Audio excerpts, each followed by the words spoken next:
वो रात जो कुछ हुआ उस पे यकीन करना बहुत मुश्किल है। ये बात पिछले महीने की है। मैं और मेरा दोस्त अरबाज दिल्ली में रेंट के फ्लैट में रहते थे। अरबाज एक नंबर का लोंडियाबाज था। वो हर रोज नई नई लड़कियां लेकर आता रहता था।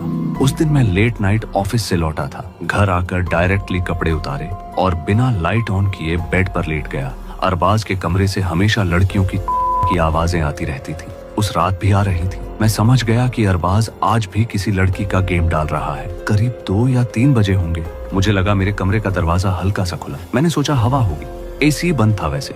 मैं उठा नहीं, बस ऐसे ही साइड बदलकर लेटा रहा। कुछ सेकंड बाद मुझे लगा बेड थोड़ा सा नीचे दबा, जैसे कोई बैठा हो। मैंने खुद को समझाया, तू ओवरथिंक कर रहा है। अरबाज के कमरे से लड़की की आवाज फिर आई, लेकिन इस बार कुछ अलग तरह की थी। मुझे अजीब लगा और मैं अरबाज के कमरे की तरफ जाने लगा।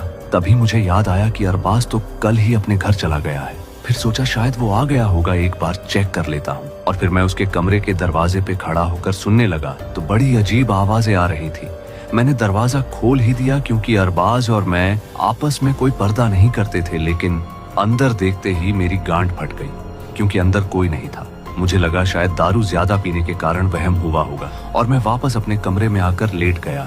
जैसे ही मेरी आंख लगी थी तभी मुझे लगा कोई मेरे बेड में है। उठकर देखा तो मेरे बेड पे